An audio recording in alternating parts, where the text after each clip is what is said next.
Our channel science zone by Usha चल। तो बेटा आज हम इस वीडियो में कक्षा 10 पाठ 3 धातु एवं अधातु के भाग 2 के बारे में अध्ययन करेंगे। हम इस भाग 2 में धातुओं के रासायनिक गुणधर्मों के बारे में अध्ययन करेंगे, क्योंकि भाग 1 में हमने धातुएं क्या होती हैं, अधातुएं क्या होती हैं और फिर धातुओं के भौतिक गुणधर्म कौन कौन से हैं, इनके बारे में अध्ययन किया था। तो रासायनिक गुणधर्मों में हमारा सबसे पहले आता है ऑक्सीजन के साथ अभिक्रिया।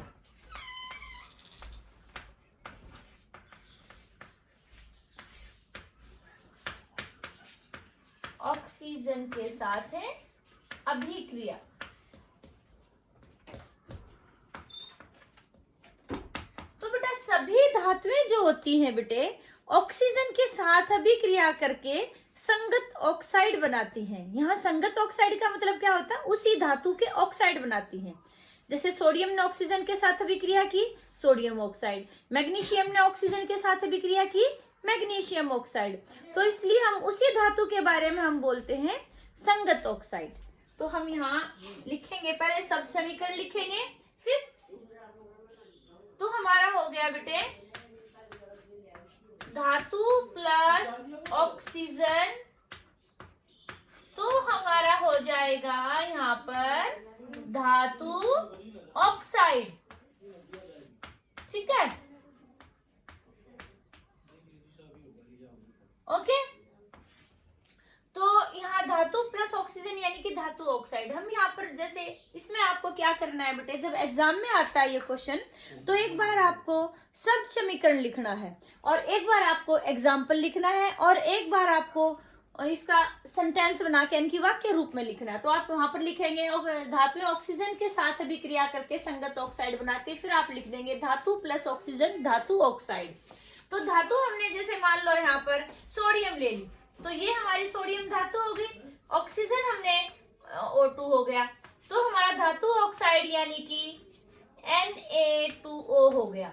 ठीक है, अब हमें इसको संतुलित करना है। तो ऑक्सीजन यहाँ पर एक है और यहाँ हमारे 2 हैं, तो इसलिए हम क्या करेंगे, यहाँ पर ऑक्सीजन के हमने 2 लगा दिया, तो ऑक्सीजन के तो 2 हो गए। अब हमारे सोडियम के यहाँ पर कितने हैं बेटे, ये हमारे 4 हैं, तो इसलिए यहाँ पर भी हम सोडियम के आगे 4 लगाएंगे। आपको जब कोई भी किसी भी उसमें समीकरण लिखते हैं, किसी भी चीज का उदाहरण देते, तो एक बात जरूर ध्यान रखनी है कि समीकरण को संतुलित करना जरूरी होता है, अदरवाइज आपके मार्क्स कट जाएंगे, वो आपका उदाहरण नहीं माना जाएगा। नेक्स्ट आपका आता है बेटे दूसरा रासायनिक जो गुणधर्म है हमारा, वो आता है कि धातुएं जल के साथ कैसे अभिक्रिया करती है, यानी कि जल के साथ अभिक्रिया। तो इसमें आपका आ गया जल के साथ अभिक्रिया। ठीक है, तो जल के साथ अभिक्रिया में आपका क्या हो जाएगा कि जो सभी धातुएं होती हैं बेटे जल के साथ अभिक्रिया करके एक तो हाइड्रोजन गैस निकलती है और एक धातु ऑक्साइड बनाती है। फिर जो धातु ऑक्साइड होते हैं बेटे, धातु ऑक्साइड जल के साथ फिर अभिक्रिया करते हैं और धातु हाइड्रोक्साइड बना देते हैं। तो इसमें आपका आ गया धातु प्लस जल, तो आपका क्या बनेगा, एक तो हाइड्रोजन गैस,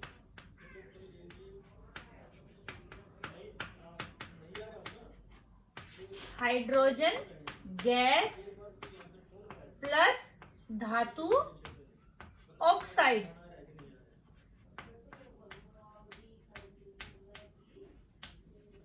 ठीक है, और फिर धातु जो ऑक्साइड होते हैं बेटे वो फिर जल के साथ अभिक्रिया करते हैं और आपके क्या बना देते हैं, धातु हाइड्रोक्साइड। तो आपका क्या बन जाएगा यहाँ पर, धातु हाइड्रोक्साइड। ठीक है, तो आपको यहाँ पूछा जाए कि धातुएं जब जल के साथ अभिक्रिया करती है तो क्या बनता है, आपको यहाँ बताना है हाइड्रोजन गैस प्लस धातु हाइड्रोक्साइड। आपको यहाँ पर धातु ऑक्साइड नहीं बनाना है, क्योंकि लास्ट में आपका क्या बन जाता है, धातु हाइड्रोक्साइड। तो इसका भी हम उदाहरण लेंगे। धातु चलो हमने जैसे सोडियम ही ले ली और जल के साथ अब क्रिया करवा दी। जल का सूत्र क्या होता है H2O। तो आपको क्या बनाना है, मैंने कहा था कि एक तो हाइड्रोजन गैस निकलती, सबसे पहले आप हाइड्रोजन गैस निकाल दो। और हाँ, एक बात का ध्यान रखना है आपको, जब हाइड्रोजन गैस लिखोगे तो H2 लिखेंगे, कभी भी H नहीं लिखना है आपको। कई बच्चे क्या करते हैं कि हाइड्रोजन का प्रतीक H होता है तो खाली H लिख देते, गलत है, क्योंकि हाइड्रोजन कभी भी मोनो एटॉमिक फॉर्म में नहीं पाया जाता है, तो वो H2 के रूप में पाया जाता है हाइड्रोजन गैस। प्लस धातु हाइड्रोक्साइड, तो धातु हाइड्रोक्साइड यानी कि सोडियम हाइड्रोक्साइड हो गया। अब इसको संतुलित करना जरूरी है। तो यहाँ पर सोडियम हाइड्रोजन के 2 और एक 3 है, यहाँ 2 है। अब देखो बेटे, ये पहले पार्ट में आपने किया था, उसमें क्या था, जब हम समीकरण को संतुलित करते हैं तो दोनों साइड में यानी कि अभिकारक साइड में और उत्पाद साइड में समान होने चाहिए आपके जो परमाणु है उस तत्व के। तो यहाँ पर हाइड्रोजन के 3 है और यहाँ पर हाइड्रोजन के 2 है। अब 3 से 3 तो बन नहीं सकता, हम क्या कर सकते हैं, 4 बना सकते हैं। तो हम यहाँ क्या करेंगे, यहाँ 2 लगा दिए, यहाँ 4 बन गया, और यहाँ भी हमने 2 लगा दिया तो यहाँ भी हमारा 4 बन गया।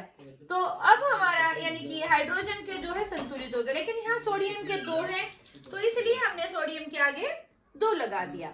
अब ऑक्सीजन के भी 2 हैं, यहाँ भी ऑक्सीजन के 2 हैं। अब हमारा तीसरा रासायनिक गुणधर्म आता है बेटे कि धातुएं जो होती हैं वो अम्लों के साथ कैसे अभिक्रिया करती हैं। तो तीसरे में हम लिखेंगे अम्लों के साथ अभिक्रिया।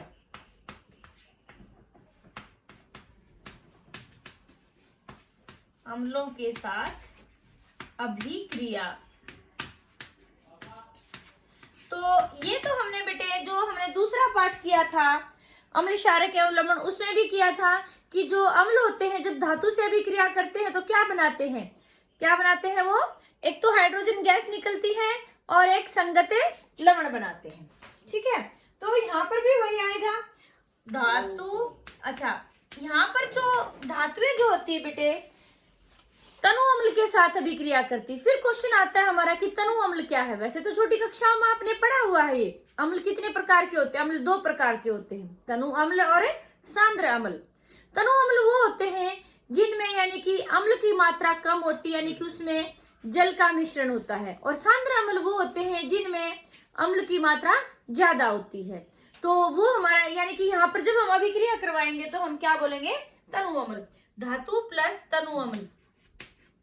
तो जब धातु तनु अम्ल के साथ अभिक्रिया करेगी तो अभी मैंने बताया था एक तो क्या निकल जाएगी, हाइड्रोजन गैस, और हमारा क्या बन जाएगा, संगत लवण। क्या बन जाएगा, संगत लवण। संगत लवण का मतलब आपको समझ में आ गया था कि क्या होता है, उसी धातु का लवण। ठीक है, तो इसका फिर हम उदाहरण लिखेंगे समीकरण के साथ में। तो धातु हमने जैसे मान लो सोडियम ले ली। अच्छा, और बेटे एक बात का और ध्यान रखना है, जब आप एग्जाम में क्वेश्चन आता है, ये इंपॉर्टेंट क्वेश्चन है आपका रासायनिक गुणधर्मों वाला, कोशिश करना कि धातु आप एक ही धातु ले रहे हो क्योंकि वो इजी हो जाता है, वही धातु रख लो। अम्ल भी आप क्या करो, जैसे भी जितना हो सके, जिसका सूत्र छोटा होता है, आसान होता है वो लो। कई बार बच्चे क्या करते हैं, ज्यादा इंप्रेशन दिखाने के चक्कर में बड़े बड़े सूत्र वाला ले लेते हैं, फिर वो वहां पर संतुलित करने में दिक्कत आ जाती है और वो सारा गलत हो जाता है। मार्क्स आप आसान लोगे उसके भी उतने उस उदाहरण के भी उतने मार्क्स मिलते हैं, और आप मुश्किल वाला लिखोगे उसके भी उतने ही मिलते हैं। तो इसलिए आप जो भी उदाहरण दो वो कौन से वाला दो, सिंपल वाला, क्योंकि मार्क्स तो उतने ही मिलने। मुश्किल के चक्कर में कई बार गलत भी हो जाता है और हमारे मार्क्स मिलने की बजाय कट और जाते हैं। ठीक है, तो यहाँ पर हमने सोडियम तनु अम्ल हमने क्या ले लिया, हाइड्रोक्लोरिक अम्ल यानी कि HCl, हाइड्रोजन क्लोराइड। अब हमने कहा था कि एक तो हाइड्रोजन गैस निकल जाएगी, सबसे पहले हमने H2 निकाल दिया, और संगत लवण। अब देखो हाइड्रोजन निकल गई, बाकी क्या बच गया, सोडियम और क्लोराइड। तो हम जब हम संगत लवण लिखेंगे आगे धातु लिखते हैं, पीछे अधातु लिखते हैं। अब बारी आ गई इसको संतुलित करने की। तो यहाँ पर हाइड्रोजन के 2 थे और यहाँ हाइड्रोजन का 1 है, तो इसलिए हमने यहाँ पर हाइड्रोजन के 2 लगा दिए। ठीक है, अब क्लोरीन के 2 हो गए, यहाँ क्लोरीन का 1 है तो हमने यहाँ पर भी 2 लगा दिए। अब सोडियम के 2 हैं, यहाँ 1 है तो यहाँ भी हमने 2 लगा दिए। क्लियर बेटे। उसके बाद आता है कि भी धातुएं जो होती हैं दूसरी धातु के, आपकी जो अगली रासायनिक गुणधर्म है उसमें आपका आता है कि जो धातुएं होती हैं दूसरी धातु के लवण के साथ कैसे अभिक्रिया करती है। ठीक है, तो हमारा फोर्थ जो है रासायनिक गुणधर्म में आ जाएगा अन्य धातु लवणों के विलयन के साथ, अन्य धातु लवणों के विलयन के साथ अभिक्रिया।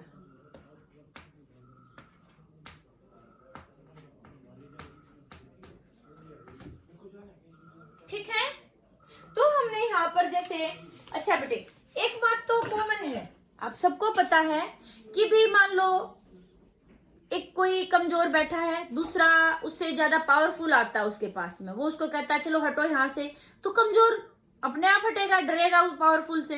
और मान लो कोई पावरफुल बैठा है, कोई कमजोर सा इंसान आके उसको कहे चलो हटो यहाँ से, तो क्या हटेगा? पॉसिबल नहीं है। तो यही बात धातुओं में होती है। धातुओं में ज्यादा पावरफुल हम किसको बोलेंगे? जो ज्यादा अभिक्रियाशील होगा। तो यानी कि जो अधिक अभिक्रियाशील धातु कम अभिक्रियाशील धातु को उसके जो लवणीय विलयन है उससे विस्थापित करके उसकी जगह ले लेती है और उस धातु का अपचयन हो जाता है। तो यहाँ पर हमारा समीकरण होगा, जैसे हमने मान लो ए धातु है वो ज्यादा क्रियाशील है, तो हमने धातु ए प्लस में, और जो बी धातु है आपकी वो कम क्रियाशील है, तो बी धातु का हमने क्या लिया? लवण विलयन। बी धातु लवण विलयन। लवण विलयन का मतलब क्या है बेटा? यहाँ पे कि जो लवण है उसको विलयन रूप ले रखा है। जब वो अभिक्रिया करेंगे तो क्या करेगा? अभी मैंने बताया था कि ज्यादा क्रियाशील है ए धातु बी से, तो क्या करेगी? बी धातु को उसके लवण विलयन से हटा देगी और खुद लवण बना देगी और उसका अपचयन कर देगी, तो ए धातु लवण बन जाएगा प्लस बी धातु। ठीक है, तो इसका उदाहरण समझते हैं, उससे आपको समझ में आएगा। जैसे सोडियम धातु ले ली हमने, सोडियम आपकी ज्यादा अभिक्रियाशील धातु है, और हमने ले लिया एल्यूमिनियम क्लोराइड AlCl3। अब हमने कहा था कि ये जो सोडियम है वो ज्यादा क्रियाशील, आपको पता है एल्यूमिनियम से, तो सोडियम क्या करेगा? एल्यूमिनियम को हटा देगा, NaCl प्लस Al। अब इसको संतुलित करना है। यहाँ पर देखो क्लोरीन के 3 है, यहाँ 1 है, तो हमने 3 लगा दिया। अब सोडियम के 3 हो गए, तो यहाँ पर भी हमने 3 लगा दिया, तो अब हमारा ये संतुलित हो गया। तो बेटा ये थे आपके धातुओं के कुछ रासायनिक गुणधर्म। पहला आपका क्या था?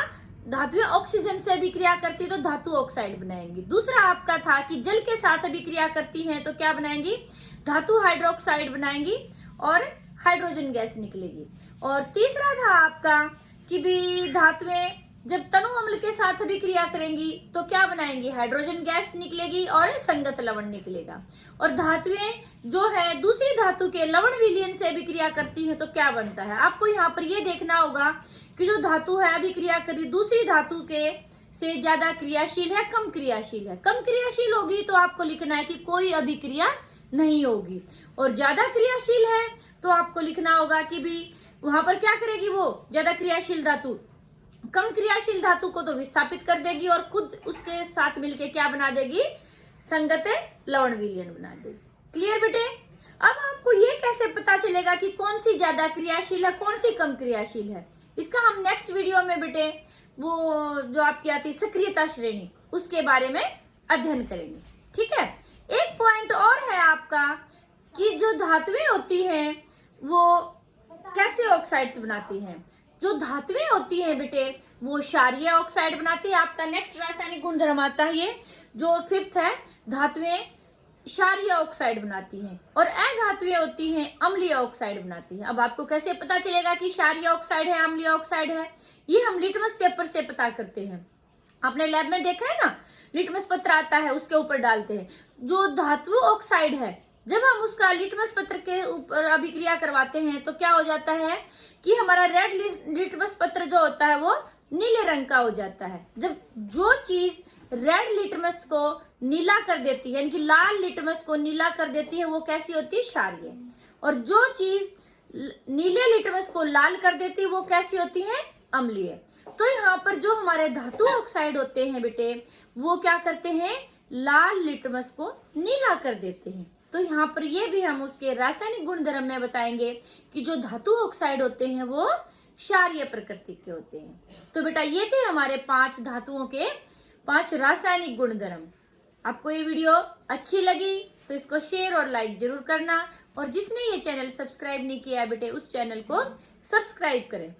और आपको इस टॉपिक से रिलेटेड कोई भी डाउट है तो आप कमेंट सेक्शन में जाके कमेंट करके जरूर बताएं, आपके डाउट्स क्लियर किए जाएंगे।